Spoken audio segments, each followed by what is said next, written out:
Тэг яг энэ төслийн 7-гийн 8-д бусдыг жагсаал цуглаан зохион байгуулах, түүнд оролцуулахын тулд эд мөнгөөр татах дарамт шахалт үзүүлэх хэлбэрээр албатахыг хориглоно гэж. Өөрөөр хэлэх юм бол хүн өөрийн хүсэл зоригийн үндсэн дээр жагсаал цуглааг хэрэгтэй болохоос биш, албадлагын үндсэн дээр, тэр эд мөнгөөр юм уу, дарамт сүрдүүлгийн үндсэн дээр, чи энэ дээр оролцохгүй бол хогчин шүү гэдэг дарамт сүрдүүлгийн үндсэн дээр энэ нэр хэрэгжихгүй. Тийм учраас жагсаал цуглаанд одоо энэ оролцох эрхийн баталгаанд энэ хамаарч байгаа юм. Өөрөөр хэлбэл өөрийнхөө үзэл бодлыг илэрхийлэх хүрээнд, өөрийнхөө үндсэн хуулиар олгогдсон эрх чөлөөний хүрээнд энэ жагсахад энэ зүйл залт хамаарч байгаа. Өнөөгийн хууль дээр яг энэ хоригдсон зохицуулт байгаа. Эд мөнгөөр татахтай холбоотой энэ хоригдсон зохицуулт байгаа юм. За тэгэхээр бид нар энэ хүний эрхийн үндэсний комиссаас бол яг энэ асуудал дээр бид нар нөгөө хуулийн төслийн хувьд яг энэ асуудал дээр тусгайлсан санал өгөөгүй. За байнгын хорон дээр хилцүүлгийн үеэр өөр бус улс оронд ингээд бүр жагсаал хийдэг компани байна. За тэгээд энэ мөнгөө төлөөд тэр төлсөн мөнгөнийх нь үндсэн дээр ингээд жагсаал цуглаа хийдэг хэлбэр байна.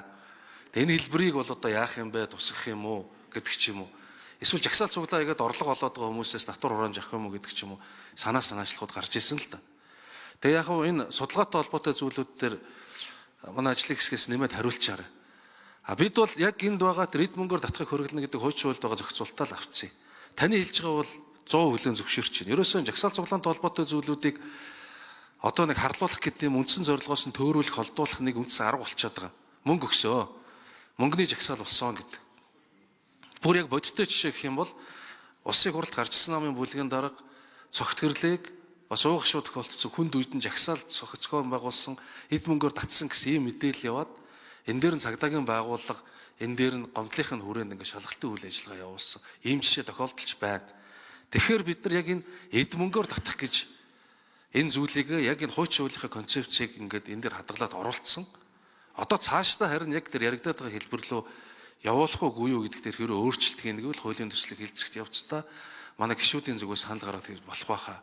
Бид бол ямарваа нэгэн байдлаар хүнийг санхүүгийн байдлаар, санхүүгийн, биеийн төрөл бүрийн байдлаар дарамт үзүүлж өөрийнхөө хүслээр жагсаал цуглаанд оролцуулах эрхийг хязгаарлаж ингэж болохгүй гэдэг энэ зорилгоор л яг энэ хуулийн зүйлийг оруулсан. Манай ажлын хэсгээс тэр юутай холбоотой, судалгаатай холбоотой зүйлийг нэмээд оруулж.